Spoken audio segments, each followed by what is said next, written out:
నీ తగ్గింపు ఏమిటో, నీ భక్తి ఏమిటో, నీ ప్రార్థన ఏమిటో, నువ్వు చేసే ఉపవాసం ఏమిటో, దేవుడి సిద్ధాంతం ఏమిటో, నువ్వు ఏమి నేర్చుకున్నావో, నువ్వు ఏమి విని ఉన్నావో ఆ విన్నదాన్ని బట్టి ఎలా అనుసరిస్తున్నావో దేవుని బిడ్డ, ప్రభు వాక్యము నీతో మాట్లాడతాను దేవుని బిడ్డ.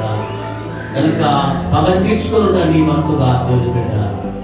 నీకు నువ్వే పగపడుతున్నావు, నేను పగ తీర్చుకుంటా అనుకుంటున్నావు కానీ అది నీ వల్ల ఏది కాదు.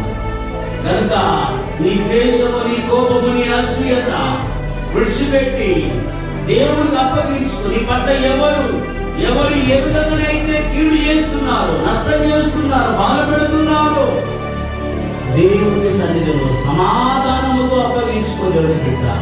కుట్ర, కుతంత్రము, కుట్రత, ద్వేషము, అసూయతో దేవుని బిడ్డ నువ్వు కలిగి ఉండవు దేవుని బిడ్డ. పగ తీర్చుకోవడా నీ వంతు కాదు దేవుని బిడ్డ. నువ్వు పగబడితే నీ వల్ల